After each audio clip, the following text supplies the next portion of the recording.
পশ্চিমবঙ্গের সরকার তারা ট্যাবলো ব্যবহার করবে, সেই ট্যাবলো তো মনে করলেই ব্যবহার হয় না।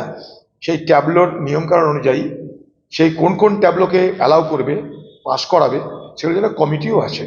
আর লক্ষ্মীর ভাণ্ডার আমরা এর মধ্যে দাবি করেছি যে লক্ষ্মীর ভাণ্ডারের টাকা ২৫০০ করতে হবে, কারণ যেটা দেওয়া হয় আজকের বাজারের অগ্নিমূল্যের সময় সেই টাকাটা যথেষ্ট নয়। আমরা ২৫০০ টাকা লক্ষ্মীর ভাণ্ডারে দাবি করেছি, কারণ ভারতবর্ষে বিভিন্ন রাজ্য আছে, শুধু পশ্চিমবঙ্গ নয়, ভিন্ন ভিন্ন নামে ভারতবর্ষের বিভিন্ন রাজ্যে এই লক্ষ্মীর ভাণ্ডারের মতো ভিন্ন ভিন্ন নামে মহিলাদেরকে অনুদান দেওয়া হয়। পাশে চলে যান ঝাড়খণ্ড, ২৫০০ টাকা সেখানটায় মহিলাদের অনুদান। চলে যান কর্ণাটক কংগ্রেসের পরিচালিত, চলে যান সেখানটায় ২৫০০, ৩০০০। চলে যান তেলেঙ্গানা ৩০০০, চলে যান হিমাচল, একই রকমভাবে ভারতবর্ষের বিভিন্ন রাজ্যে। এবং যার জন্য ভোট করতে হয়েছে সেখানেও দিল্লিতেও আছে। দিল্লিতে এবার বলছে ১৮,০০০ টাকা করে পুরোহিতদের ভাতা দিবে। তো দিল্লিতে যদি পুরোহিতদের ভাতা ১৮,০০০ টাকা হয়, তাহলে বাংলায় ইমামদের ভাতা ১০,০০০ টাকা হবে না কেন? আমরা তাই দাবি করেছি ইমাম ভাতা ১০,০০০ করো, পুরোহিত ভাতা চালু করো, আর লক্ষ্মীর ভাণ্ডার তুমি বাড়িয়ে ২৫০০ করো। তার সঙ্গে আমরা দাবি করছি যে সর্বত্র ভারতবর্ষের বিভিন্ন রাজ্যে, কংগ্রেস শাসিত প্রত্যেকটা রাজ্যে ২০০ থেকে ৩০০ ইউনিট বিদ্যুৎ বিনা পয়সায় দেওয়া হয় সরকারের পক্ষ থেকে, সেটা চালু। আমরা এটাও দাবি করেছি স্বাস্থ্য বিমা যোজনায় মাত্র ৫ লাখ কেন, স্বাস্থ্য বিমা যোজনায় অন্তত ১০ নচেত ১৫ লক্ষ টাকা দেওয়া হোক।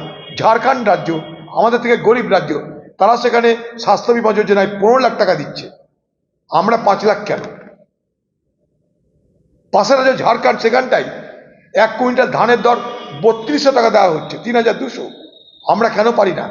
এখানে কেন দালালদের হাতে কৃষকদের পড়তে হয়, দালালদের কপ্পরে? এখানে আপনি যদি মনে করেন চোরদের হাতে পয়সা দিয়ে বলবেন বাঘের দুধ এনে দাও, বাঘের দুধও এখানে পাওয়া যাবে। তৃণমূল যতক্ষণ থাকবে কোনো অসুবিধা নাই, পাসপোর্ট জালিয়াতি, চুরি, ছাঁচাবি কোনো অসুবিধা নাই। কত যে ঢুকেছে তা তো আমরা জানি না। এগুলো তো ব্যবসা বাংলায়, আর এই ব্যবসা চলে পুলিশের মদতে, এই ব্যবসা চলে প্রশাসনের মদতে। সীমান্তরক্ষী যারা দায়িত্ব যাদের, তাদের এগুলো দেখা উচিত। সীমান্তে বাংকার বিএসএফ করতে পারে, কিন্তু ভারত বাংলাদেশ সীমান্তের যে চুক্তি ছিল আমাদের, তাতে কোনো সামরিক পরিকাঠামো করা যাবে না। সামরিক পরিকাঠামো মানে কোনো বাংকার বানানো যাবে না, যুদ্ধের সরঞ্জাম রাখা যাবে না, শুধুমাত্র পাহারা দেওয়ার জন্য যা যা প্রয়োজন তাই রাখা যাবে। অর্থাৎ মিলিটারি ইনফ্রাস্ট্রাকচার বলতে যা বোঝায়, কামান, বারুদ, অস্ত্রাগার, বাংকার, এগুলো কিছু রাখা যাবে না। এটাই ছিল ভারত এবং বাংলাদেশের মধ্যে চুক্তির মূল উপাদান।